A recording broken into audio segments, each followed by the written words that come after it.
Hey all, this is Hand Night for SNGmentors. Hope you're watching this.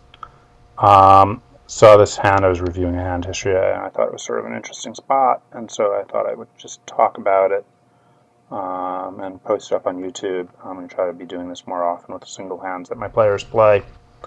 Um, so this player here has pocket nines, and the big blind. This is a 3 rebuy 180 turbo. Most of what we instruct and teach is turbo 180s. Turbo multi table singles, and then players from there go on and play multis. But these are great stepping stones, and so we like to start players here and then let players play other things afterwards. Or along with. So we have the situation where this guy min raises, and he has 322 chips behind, so he's essentially shoving. And we have this player here who's been semi-loose, semi-aggressive with his chips, shoving, over-shoving. So we have to decide, first of all, before we even see his action, what range we think he has. So when we see an ISO shove like this, we know it's not what it isn't. We know it usually isn't going to be a hand like jacks, queens, kings, or aces. It's usually not going to be ace, king, or ace, queen, because those hands don't want to scare out action. So usually this is going to be sort of like a hand like weak aces, small pocket pairs, king jacks, king queens, hands that we sort of fare well against with pocket nines. If he had just shoved, for example, or if he had just raised even, we would have shoved our nines on him. So we were getting in our nines against him to begin with. His stack is sort of dead money, and his range could be basically any two suited cards, any ace, any pocket pair, any cards that look good together, any gap connected cards. Very, very wide range. But we're not even worried about him, because this is, we can take 8,000 out of our stack, so we have 36,000 that we're going to double up against him. And that's the stack. So if we double up against 36, we end up with 72,000 chips at the end of the hand, give or take some, even if he wins the main pot. Or what would be the side, I guess I'm not sure which is the main pot. They're all side pots, sort of. So we want, he's inconsequential to what he has. It's his stack that we're playing for. So what happens is, though, that Hustler 7 overshoves. He is about 21,600 to begin the hand. Do we care again about his overshove now? Or do we look at it as more dead money in the pot? Now, when you have pocket nines, the last thing you want to be up against is multiple overcards, because that's when your profit diminishes with pocket nines. Like, we don't care if they both have ace king. Actually, we love it if they both have ace king.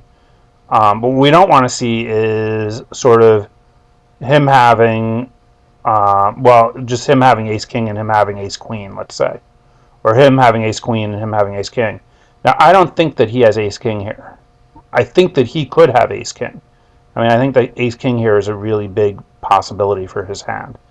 But we're still playing for this side pot between the two of you, and this side pot, which would be about 12,000, is gravy, and the main pot is, what we're going to go to town on, and that's what we really want. So we're just throwing in our 42,000 chips here, and the pot would become 148,000 chips. That's the pot we want. We want to have 148,000 chips at the end of this hand. If we end up with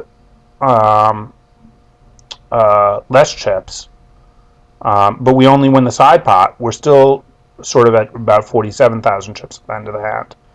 We're okay with that. We made 5,000 chips. We took a risk. We heard another stack at the table. We doubled up different stacks, maybe. That's we could live with. So to me, this is a pretty easy call. My player did fold this, by the way, but to me, it's a pretty easy call. And when we look at their hands, he had the jack 8, which is about what we give him.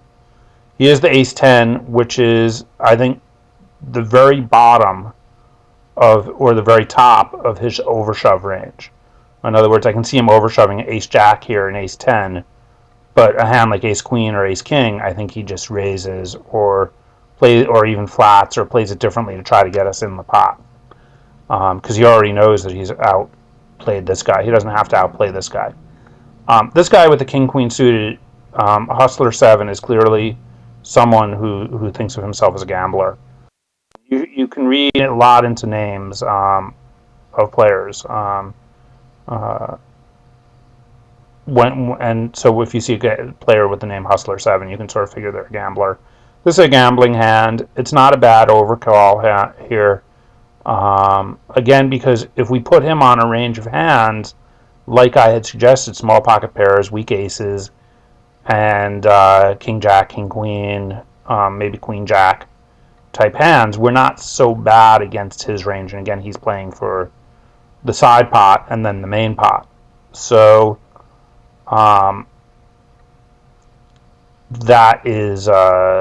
that's what happens here. Now, obviously, we would have lost this hand. I'll just show you the 10 flops, and we don't pick up our 7. 4 diamonds, and we don't hit our 7 or a 9. So we would have lost the hand to the one stack that we can't afford to lose the hand to. But that's poker, and it had to hit his kicker. The other thing that's sort of ace X is a lot in his range, but so is ace X in his range, and actually ace X is in his range too. So we could have a lot of card removal for an ace hitting also, which is another reason why 9s are good here. Anyway, this is Manhattanite for single mentors. I wanted to go through I want to do this more and more, is go through hands, single hands that are played on my site, played by my players for my for SNGmentors.com. Okay, talk to you later.